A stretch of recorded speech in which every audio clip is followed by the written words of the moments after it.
It's time to dissect D23. In this episode, the gang goes through and runs down the first 7 cards for Lorcana that were released at the D23 event.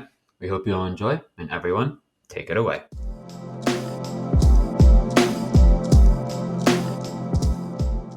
It's go time on episode 3, folks. We're here to cover all the D23 cards and what they have to offer into the game. Now, this is all just speculation because we really don't know the rules yet, but we still want to get our initial thoughts out there. So, Sean, what card do we got first? All right, first up is my personal favorite out of the D23 set, Captain Hook, Forceful Duelist. His color or gem type is steel, which I know irks a lot of people because that's not a precious metal. But I love it personally. I think it's really cool. So we'll see where they go with it. I mean, the more cards that get revealed that are that same type, it'll reveal like the archetype and what it actually it'll make it make sense in my opinion. So up in the left-hand corner, we have what we all speculate is the cost is 1, which that makes me happy. I like low-cost creatures or characters in this case. Its attack is 1 and its defense is 2, what is from what we've all speculated. Keep in mind, everybody, these are all speculations. And he has 1 Glimmer Marks, one of the little stars, Glimmer Marks. Everybody calls them something different. And then his text says, Challenger, +2. When challenging, this character gets +2 attack is what symbol it has next to it. So for when he challenges, he goes from being a 1/2 to a 3/2. And his flavor text says he loves to make light of a foe's predicament. And I love the flavor text on some of these cards. It's so good. And that's just great things to come in future cards and sets. Yeah, that and the art too of the artwork. Captain Hook, I just love him. Absolutely. Like, what are your guys' opinions on Captain Hook? What do you think about him? Well, the thing I want to start off with is something that we didn't mention yet was his keywords. And so one, he's got villain, pirate, and captain, which is a lot of keywords. And I think, me being a tribal player, I want to see how they handle tribal in Lorcana. But the big one is Dreamborn. And it really goes into, the current speculation is that Dreamborn cards are alternate universe versions of the characters. And Captain Hook really is kind of what is leading people to that, because I know y'all can't see the art because this is a podcast, but the Captain Hook on the picture is not the Captain Hook we grew up with. And I think that's awesome, and I cannot wait to see what else they do with this Dreamborn tag. Yeah, I know. Going off of that, you guys, like Spencer said, you can't see the photo, but I know this Captain Hook, when I first saw it, from my youth and watching Jake and the Neverland Pirates, this Captain Hook resembles that Captain Hook a lot in my mind. And I could definitely see like that being an alternate universe and seeing something like that. It also looks like he has Tinkerbell in his little lantern he's holding. So that could also be something, but like Spencer was saying, that Dreamborn, I could get on board with that being other universes, with what other cards have been revealed that also have Dreamborn on it. Not gonna lie, I have never heard of Jake and the Neverland, whatever you just said, in my life. Look up Jake and the Neverland Pirates. It will make a lot of sense once you see that Captain Hook. All right, I'm gonna have to look in. I can confirm. I had some younger siblings that grew up on that show for a while, so I do know what you're talking about, Teddy.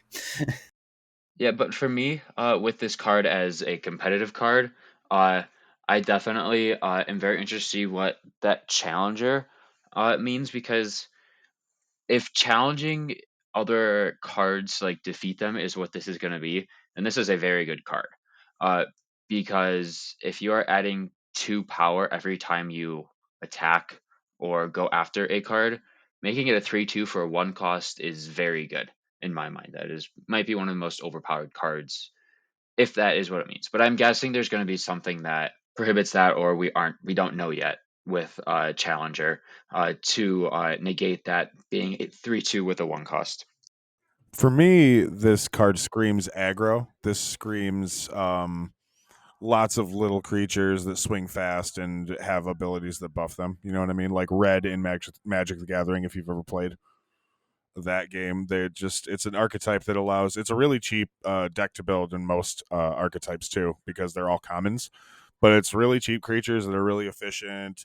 They usually swing, or they have like a trigger when they die, all sorts of shenanigans like that. And I could see steel being that color, being that archetype in this game. I could see a lot of smaller cost, smaller attack, smaller defense creatures, but with abilities that buff, or abilities that buff other creatures. Like, just because this one buffs itself doesn't mean that's the only thing they'll do. Which also makes me think that the steel type, okay, see, he's steel. He has a bunch of armor on and a way bigger, it's not even a hook, it's a sword, like, arguably. So like, I think that might even play into it. Like, you might see other characters like geared up, you know what I mean, if they're in the steel color, and it'll be appropriate to whatever universe they're from, you know what I mean. Like, gosh, what would be a good example? Like, if it was Stitch, it might be like a big ray gun, you know what I mean. Yeah, definitely. Anything like that. Yeah, see, exactly. Yeah, I definitely agree on Captain Hook being a very, very aggro card. I mean, right there, when challenging, he gets stronger, which pretty much says he wants to be swinging, and he's swinging for the fences. In any other game, I'll look at this card and say this card is amazing. So I definitely think that Captain Hook is going to be a very, very solid card in the game. And something else that intrigues me is that Challenger is a base keyword. And so it's not a Captain Hook specific ability. You know, it's not a flavor text ability like we'll get into with some of the other characters here. So that means we're going to be seeing more cards with Challenger. And I'm interested to see how they end up playing. Like, is it, you know, do they do Challenger cards, and, you know, are there going to be a lot of them? And they seem to basically just encapsulate the concept of aggro. Is, you know, are they cheap costed cards that have a conditional modifier to make them more valuable on the attack? You know, they're not great for defense, but if they're swinging at you, like, they're coming for you. And because of that, because it's conditional, their cost is lower. So that's what I'm expecting from these Challenger cards. And if so, they're going to make for a pretty crazy aggro deck for sure. Yeah, I just thought about this. Just looking through the other cards, this card only has the one Glimmer that we mentioned. So is this an aggro card that may be good for attacking? Yes, but as rumors have come around, like, are those little Glimmer markings going to be what wins you the game? If that is true, then it might not be that good of a card in that realm. Is it a good attacking card? Yeah, but if that Glimmer, if we have to collect a certain amount, maybe it's not the best. Right. That's why it benefits it to be such a low cost too, because you could play multiple of these low value generating cards and have them make the same impact as something with a bigger body. Yeah. I mean, on that note, we've got, you know, if you look at the other cards that have been revealed, higher cost cards still only have one Glimmer. And so, you know, that's still, in my opinion, would make him a very valuable card. So the next card up in our lineup is Cruella de Vil, Miserable as Usual, which I gotta say, the flavor text and like the sub names for a lot of these characters are just amazing. She is a Storyborn villain. She has 1 attack and 3 defense. An ability that says, "You'll be sorry. When this character is challenged and banished, you may return chosen character to their player's hand." She has 1 Glimmer mark, and her flavor text reads, "When she stops by, misery is company." So, like, I think this is like what you were just talking about. This is like a character specific ability, yeah. Yeah, it kind of reminds me of Pokemon, where they have their own names for the attacks, even though they might be similar to what another card does. Yeah, right off the bat for me for this card, I think we really, for this card to be judged on how good it is, we do need to know how the game works. It being a 2 cost and only having 1 attack isn't the best in my mind, but having 3 defense is not bad. But I think this card will benefit in the eyes of a competitive player, knowing what the game does and how it works is when we will fully understand what this card is capable of. Absolutely agree with you there, 100%. We won't know the full potential. The only thing that I could say about this card is that it definitely looks way more defensive than it does offensive, like a very opposite to Captain Hook. Like, you want this out on your board, sitting there and not doing a whole lot, or maybe absorbing attacks. You know what I mean? Yeah, 100%. It's a wall, kind of. Not a lot of attack, but somebody tries to get rid of it, and from the way it reads to me, is you choose a character on. Oh, it doesn't even have to return. It doesn't even say a return of opposing character. It's just any character. So if you have something, yeah. Oh, it could be yours. Yeah. So, enter the battlefield effects on Lorcana cards. Let's go. Now that you point that out, definitely a combo piece of some sort. Yeah, I think until we have more details on exactly how the challenging system works, we're not really going to be able to fully appreciate this card. But I think that some of the implications, I think it's going to be a really good card. Like, being able to bounce stuff is awesome. And I understand that it's conditional, but I'm just imagining there's going to be spells or something else of that nature that forces, or maybe some kind of taunt effect or some kind of like enchantment. Yeah, or some kind of like enchantment that you can put on it to give it taunt or something of that nature that's going to make you have to target this thing, and then its ability is going to be able to go off. And the amount of value that you can pull off with that is crazy, and I'm super excited for it. On the stats front, I actually think it's really well statted, because looking back at Captain Hook, he's a 1 cost. And he's got 1 power, and because of his challenger +2, then that means he's swinging in for 3. But I don't expect most other 1-cost cards to be swinging for 3, other than Captain Hook, because that's kind of what's special about him. So if you look at it, this thing's a 2-cost, 1/3. That means, if you're second player and you drop this down on turn 2, then, whatever your opponent drops down on turn 1, you've got a blocker that they can't deal with. Assuming the Inkpot theory and blah blah blah blah, but I think it's solid. I think it's solid value across the board. I know there's going to be some super crazy awesome combos you're going to be able to pull off with it eventually.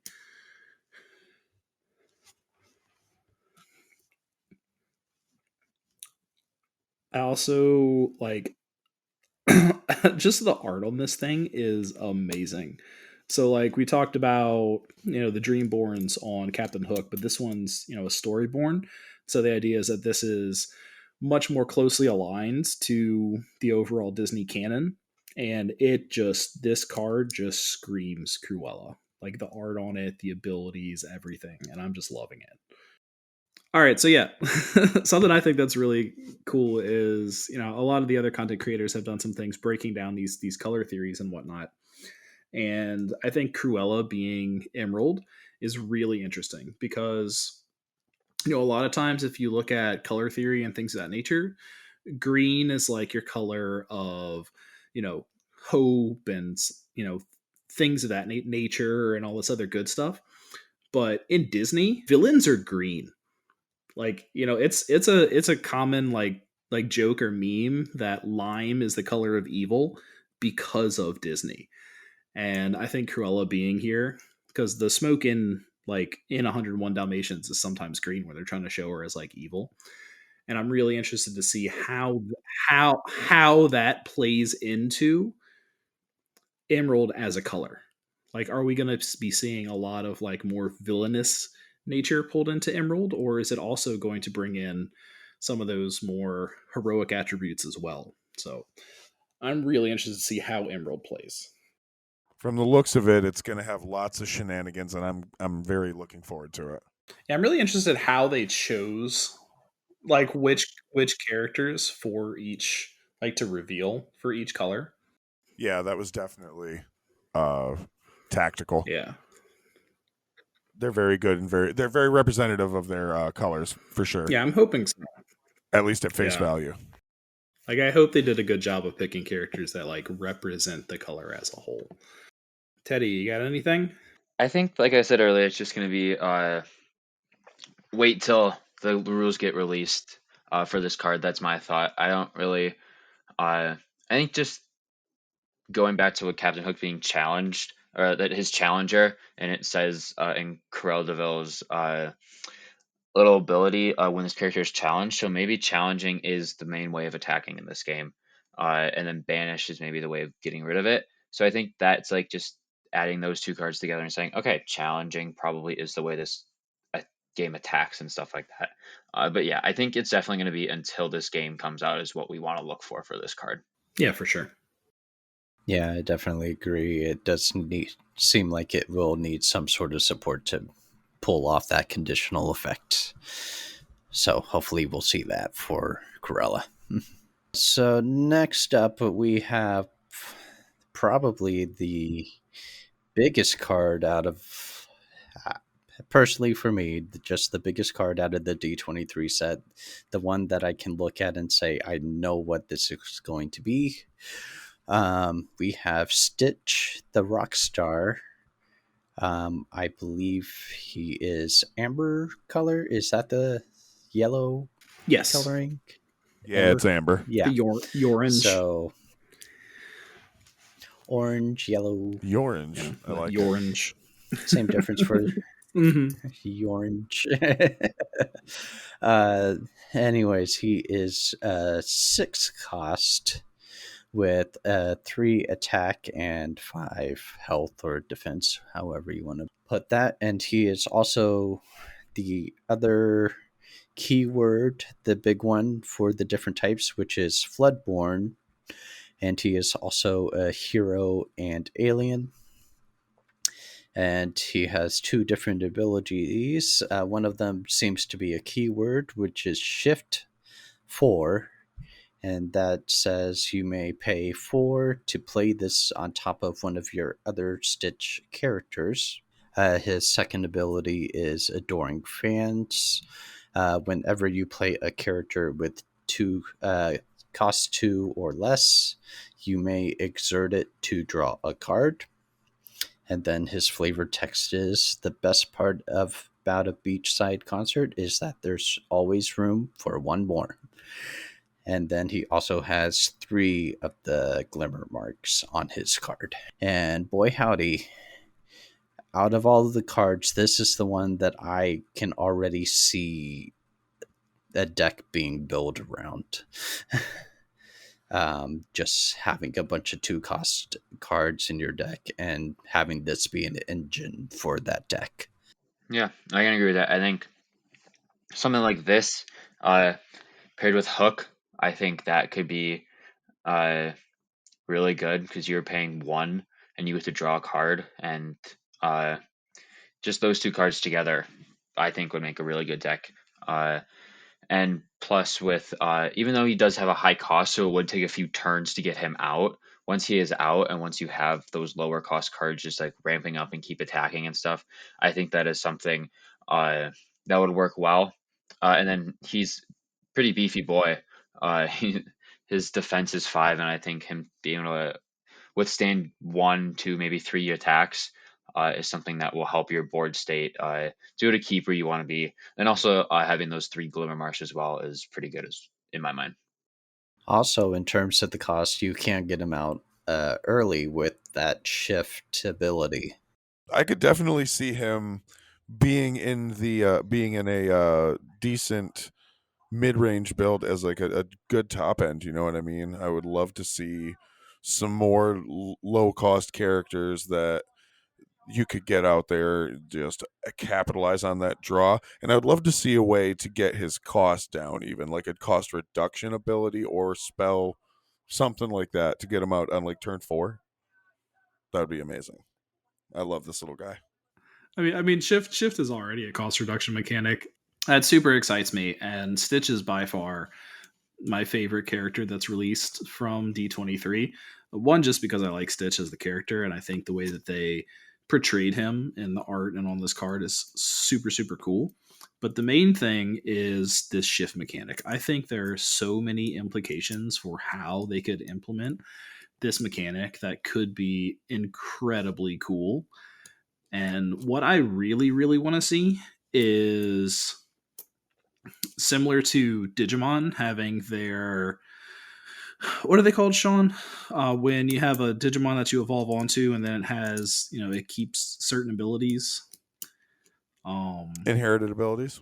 Yeah, inherited abilities. Like, I want to see that effect with this shift mechanic. Like, if you shift onto smaller level Stitches, then the Stitch Rockstar gets some kind of additional ability. That would be amazing. And being a, like I've said a bunch of times, a tribal player, I immediately see this, and I see that there's going to be a plethora of Stitch cards, and they're going to work together. And I'm super excited about that because I just want to be playing a whole bunch of Stitches, and I just love the concept of being able to build a deck around like a specific character or something like that, and it looks like Stitch is really going to be facilitating that, and I'm excited for it. Ravensburger definitely made a good move with making the tribal guy a really popular character for sure. Yeah, because Lilo and Stitch fandom is like, it's like a smaller fandom as far as like Disney stuff goes, but they're super dedicated. Like, they love Lilo and Stitch stuff. So I think that's pretty cool. Yeah, the other main thing is I'm wondering and theorizing if the shift mechanic is going to be a key part of Floodborne cards, and if that's something that's going to be in all the different colors. And say, for example, Elsa gets a Floodborne version, and her ability gets stronger based on that. So just like Floodborns being the card that you kind of build your deck around is what I'm curious to see once we see more of the cards revealed. That could be pretty cool. Like, if it's like a Floodborne mechanic. Does anyone? So I'm not super familiar with the Lorcana lore, because apparently it got posted somewhere and I never saw it. But I know people in the Discord were talking about like the flood as if it was a thing that happened in the the history of Lorcana. Does anyone know anything about that? Like, what was the flood?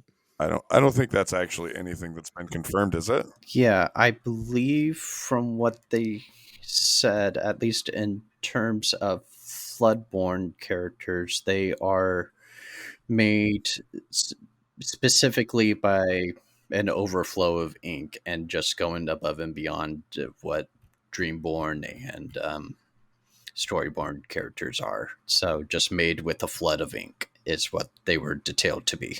Okay. Yeah, that's how I remember it, and that's why I kind of think like Floodborne is like an evolution kind of thing. You put these cards on top of your already in play cards, and they're an even better version of the card that was already there. Okay. See, I was thinking that the shift mechanic was because Stitch is a shapeshifter and he can change his like forms and stuff. So I was expecting to see shift on other characters like Maui or Genie, or can't really think of anyone else that shapeshifts, but those are the two examples I could come up with.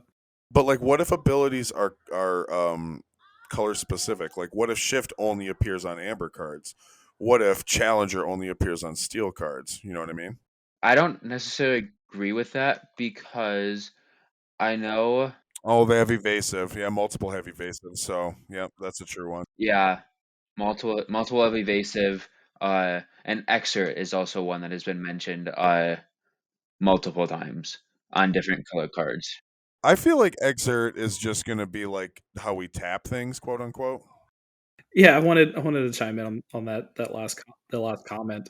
I actually wouldn't be too surprised if we saw like keywords not necessarily locked, but being more common in other stuff, because that's something that you see in other TCGs. Like, for example, I'm pretty sure that blue in Magic, no card has haste, and like certain colors will have a propensity to have more like certain keywords more than others, and I'm pretty sure there are certain keywords that are just straight locked. Like, I think Death Touch is only black, so I think that's definitely something we'll probably see as well in Lorcana.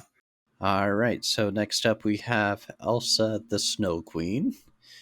She is Amethyst, 3 cost, 2 attack, 3 defense. She is another Dreamborn hero, queen, and sorcerer. Those are some fun tribal types or other typings. Her main ability is freeze, which lets her exert a chosen opposing character. And her flavor text is recreated by magical ink. Elsa found herself in an unfamiliar new world. Fortunately, ice works the same way everywhere. And she also has one glimmer mark as well. So, control. Control, yeah. And I think the flavor text in this also just proves that theory that Dreamborn are from alternate universes, being, even though they alternately are in a new universe recreated by the magical ink, like it says, maybe that being an unfamiliar new world, they are characters from different universes than what regular Disney canon is. Yeah, I do think that does point to that pretty well, and I hadn't even picked up on that before. That's pretty cool. I think one of the big keys with Elsa is, I'm not sure if we mentioned it, but there's a little tap symbol, which of course isn't a tap symbol because that's copyrighted, but we're not really sure exactly what that means. But the assumption is that it means exert, and by tapping itself, Elsa is going to be able to exert another character, and somehow, some way, either take it off the board, prevent it from using its abilities, allow it to be attacked. Like, we don't really understand what the significance of exerting is in the game, which makes it really hard to rank Elsa and her abilities within the game as a whole. But she does seem to be a fairly straightforward control piece, as Teddy and Blake put so eloquently.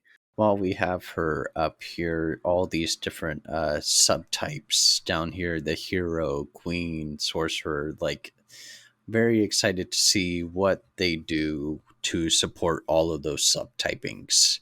Like, is it going to be possible to have like a queen deck or a sorcerer deck, and what they're going to support that with?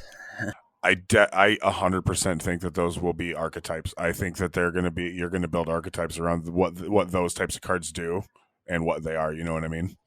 Yeah, I mean, there are a lot of queens in Disney, a lot, and sorcerers. Like, I could totally see Elsa with a sorcerer Mickey, and like Jafar, and I don't know who else is sorcerers. Merlin, that'd be sweet. Yeah. Oh, like, Merlin. There's all sorts of cool stuff. Yensid from The Sorcerer's Apprentice. Mm-hmm. Yeah, I definitely am interested in that too, just because none of the cards that we have seen revealed have mentioned any of those so far, I don't believe, and like their ability text and stuff like that.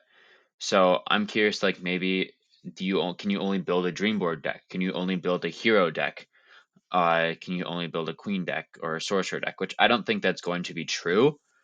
I think that's going to be too limited in what the cards we have. But I definitely wonder what those mean and what they will mean in cards if, like, you can only attack a Dreamborn card, or if you have said number of Dreamborn cards on your playmat or in your play area, then you can do yada yada. So that is something that is also very interesting to me. I definitely think the hero and villain idea might be feasible, but like, if you look at like Robin Hood or Cruella, those are the only, other than their born characteristics, those are the only keywords that they have. So they don't have anything else. So like, it's definitely not going to be like you can only build a queen deck, because then you could never use Cruella or Robin Hood. But like, all of your cards having to be hero, or all of them having to be villain, or maybe getting certain bonuses if that's the case, I could totally see that being a thing. Yeah, you're definitely going to find that you'll have synergies, like one you mentioned just a bit ago, having multiple queens out on your battlefield or whatever it's called, and maybe you can play a song that like exert X amount of your opposing X amount of characters, like depending on how many queens you have. You know what I mean? Stuff like that. I think it's going to be targetable by spells too. I think that's going to be a big part of it. Yeah. I could also totally see something like Evil Queen stating that all opposing queens get like some kind of debuff. Oh yeah, for sure. I could see Oh, that yeah. happening. Something else I could see too is that'll be utilized in either fetch or filtering cards. Oh, absolutely. Oh, Oh, yeah. yeah. I Tutoring. never thought about Yeah. that. Yep, Yeah. Pulling a queen from your deck or. exactly. Look at the top 5, put 2 queens into your hand, that kind of thing. Absolutely, I can see that happening. Yeah. Or like reveal so many cards forever, however many sorcerer cards you reveal, then this gets X bonus. So I think it's a good segue to head into our ruby colored cards. The first one we're going to cover is Mickey Mouse, who is our brave little tailor. He is an 8 cost, so definitely one of the higher costs out of all of the cards that have been revealed. 5 attack and 5 defense. His little keywords are Dreamborn and Hero, so one of the ones with not as many compared to Elsa. He is evasive, and what it says is only characters with evasive can challenge this character, so that could be something to look out for, and maybe make an evasive deck, which might be hard for other cards to go after Mickey.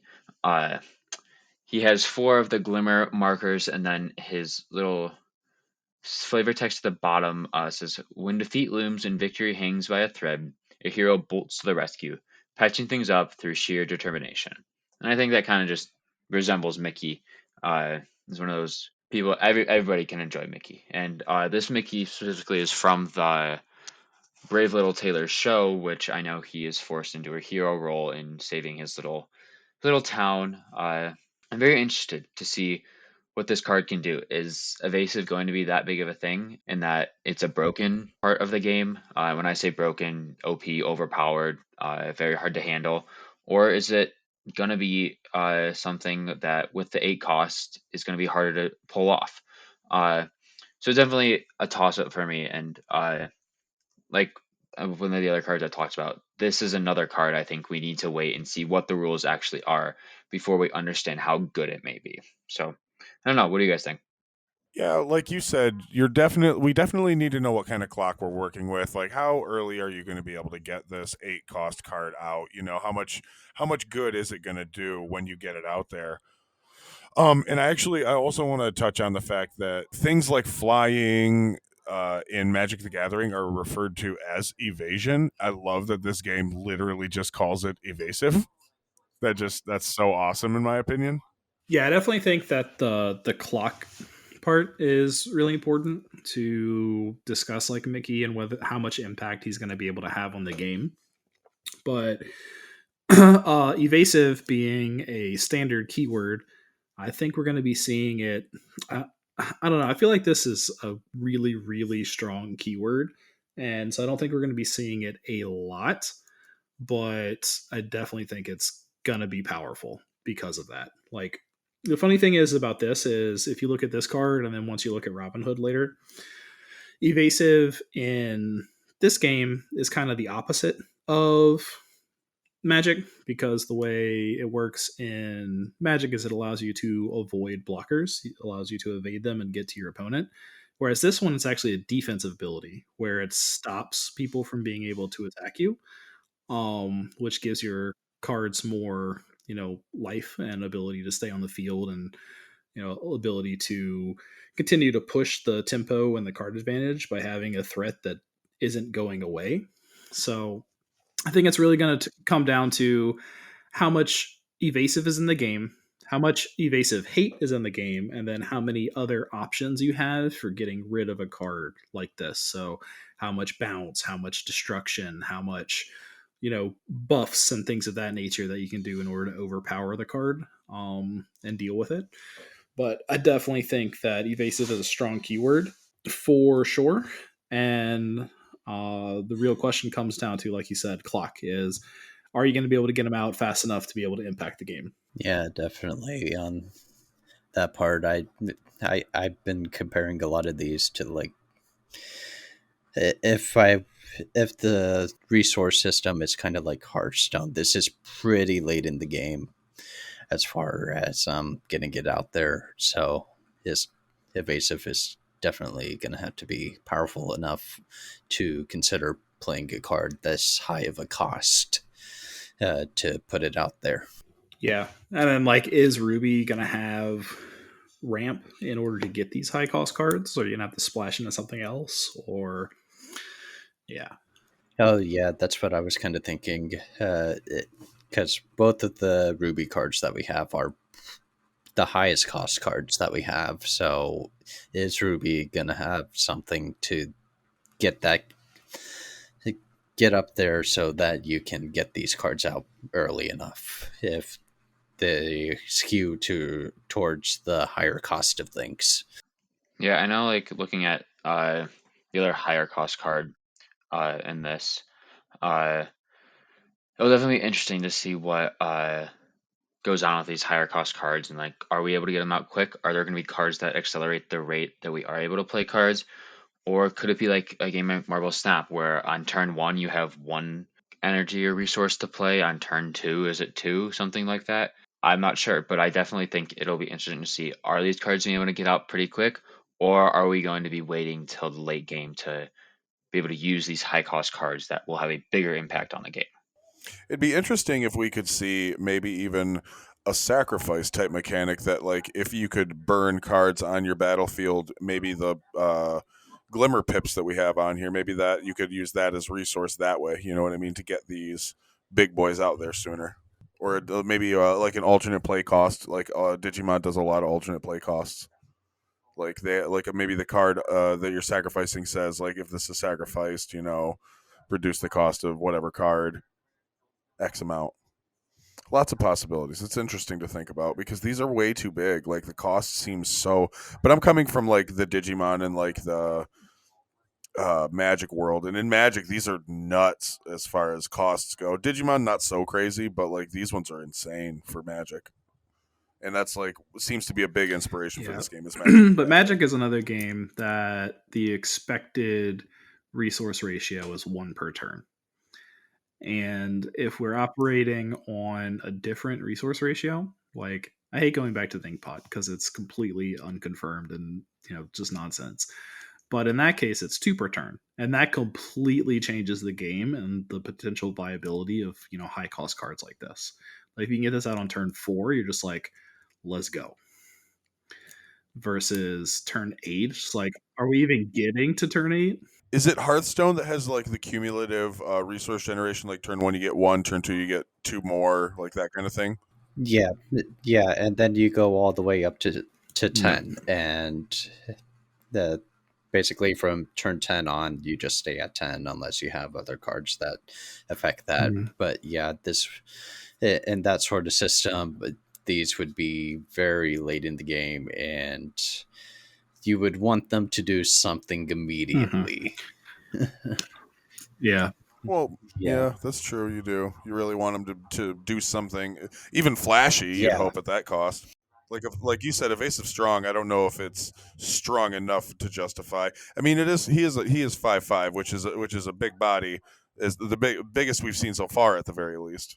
Yeah, I think those late game cards will be ones that hopefully impact it right away, and hopefully like Evasive, maybe something like, oh, here's a big beefy dude, you need to be able to hit me with Evasive if you want to deal with him, or he might just tear through the field. I think it's something we also have to think about. I suppose, yeah, you got to think about if they're going to have something along the lines of Summoning Sickness too, or whatever, like not being able to do something on the turn it's played, Because if it can, then that might justify like that's a late game swing for you're really hoping, late game big body swing. Yeah, I was just gonna say, just looking at this card, it seems like a very aggressive like tempo card, and playing it like it doesn't. If you can't play it out early enough to where it can have impact on the game going forward, then it's really not worth anything.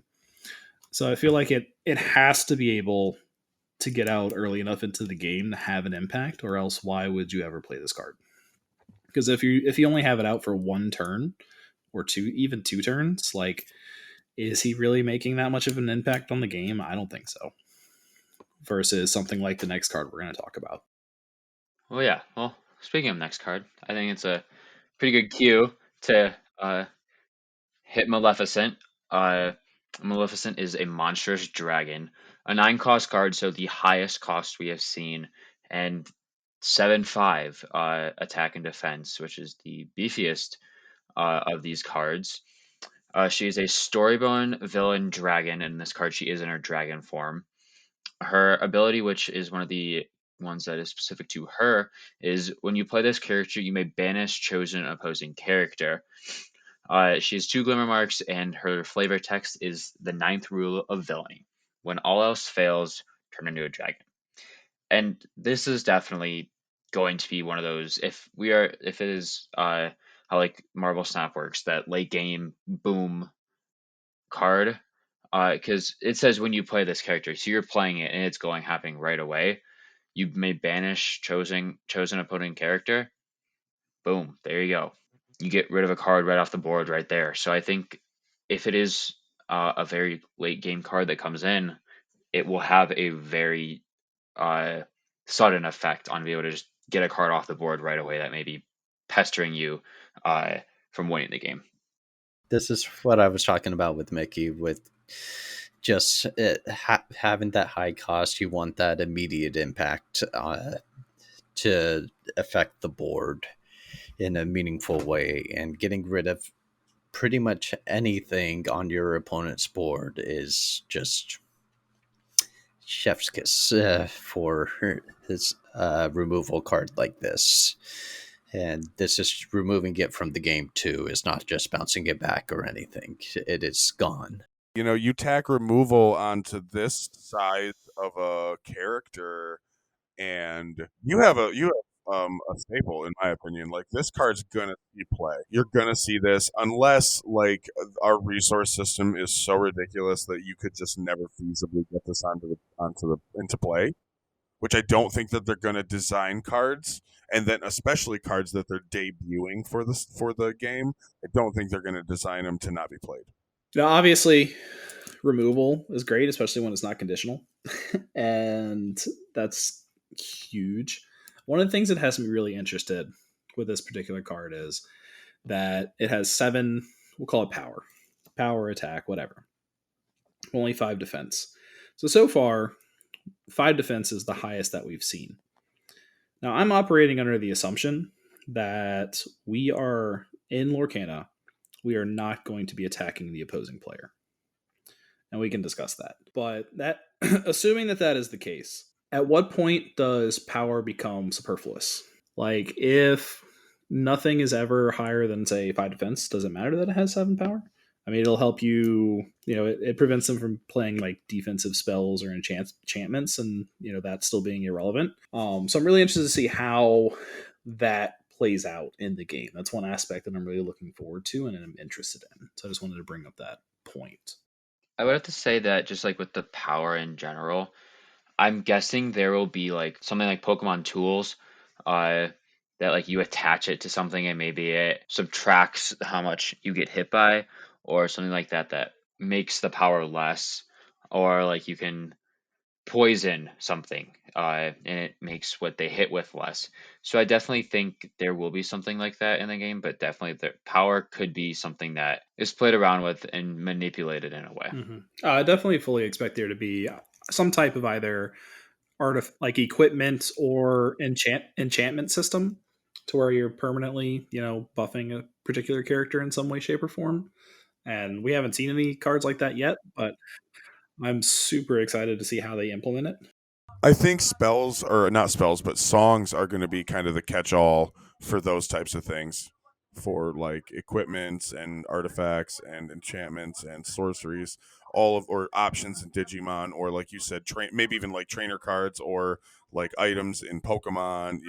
I feel like that's going to be a catch-all for now. The cool part about TCGs is they can implement any card type they want. They can create new card types as the game evolves. But I could totally see stuff like Mickey's wand or Maleficent's staff, or the Brave Little Tailor's scissors, like Mickey's scissors, or Brave Little shears, like being a card that you can equip onto a character, like, for sure.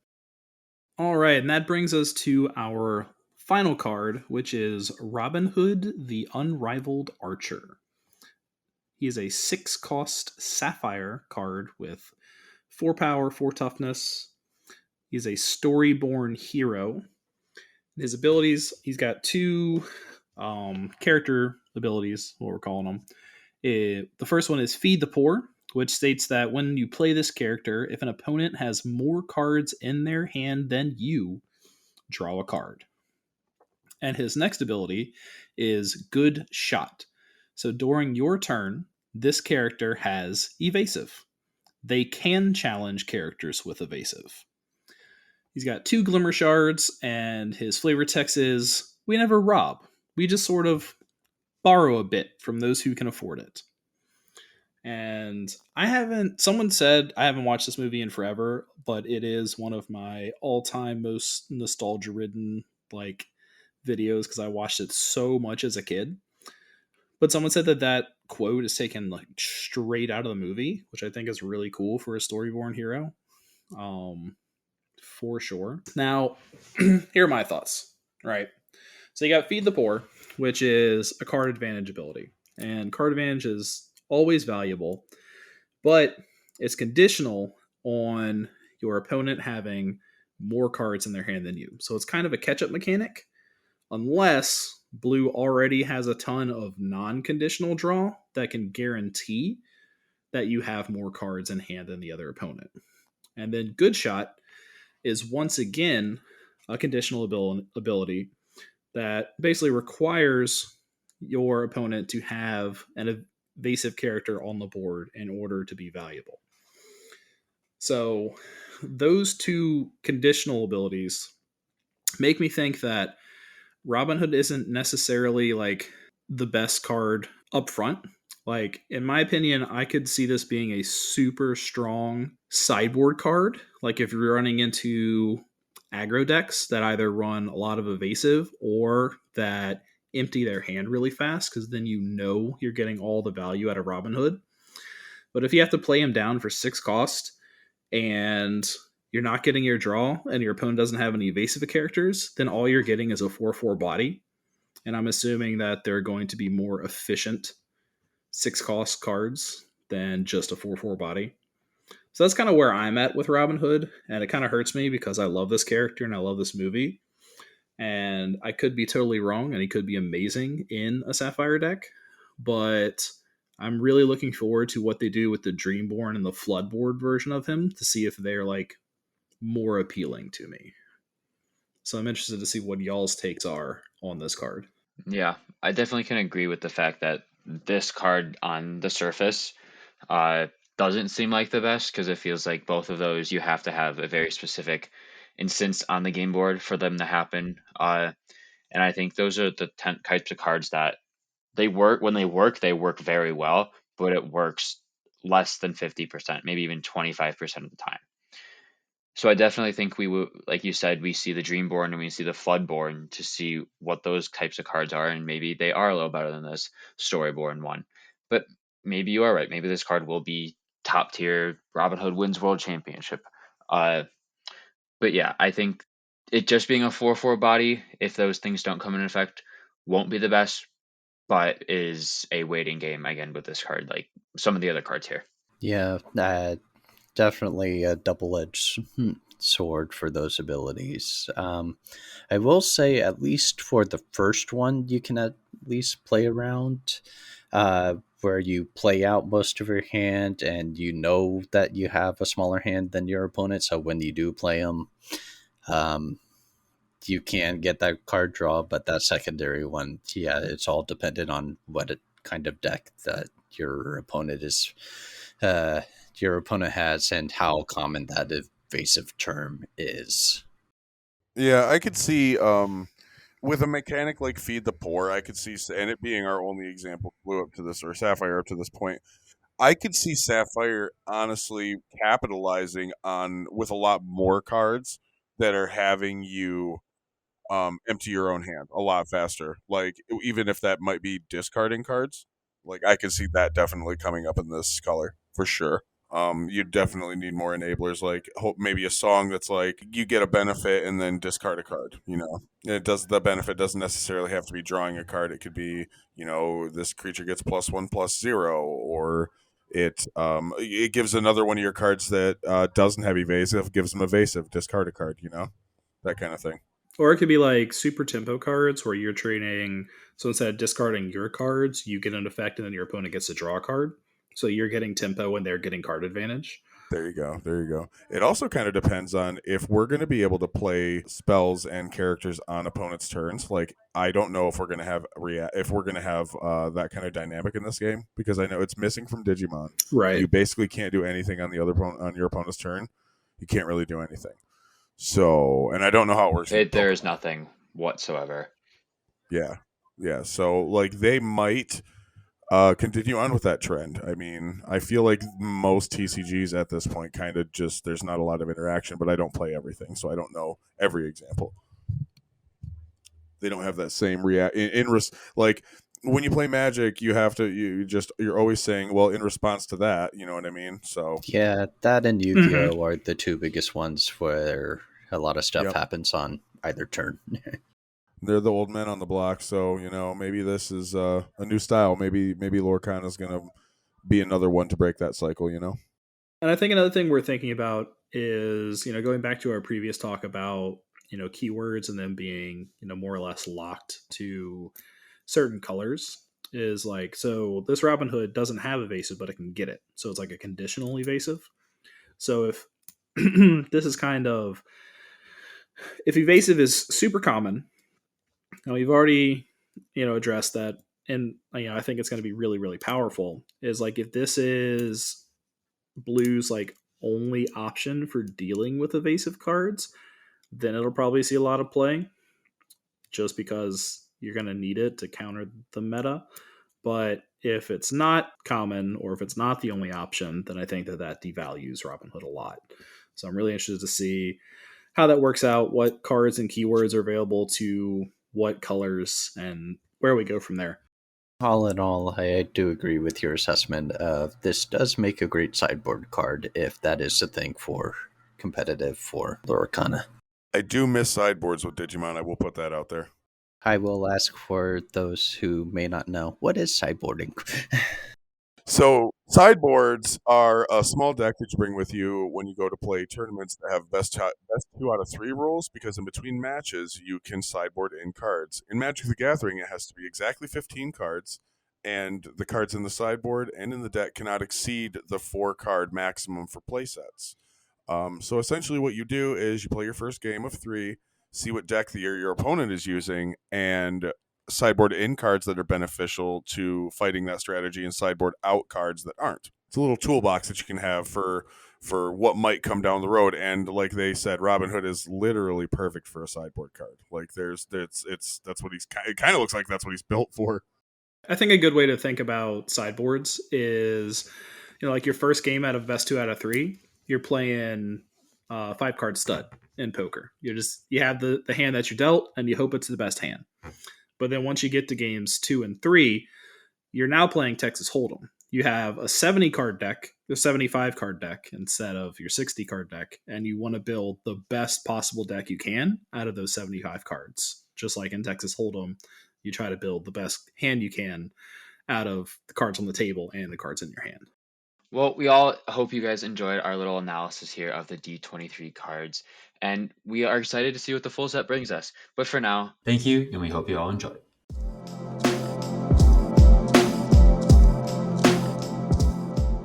And that about wraps it up. We hope everyone enjoyed our opening series of 3 as much as we did recording it. Feel free to reach out on our socials, and we can't wait for the next episode. Thanks, and Glimmer on.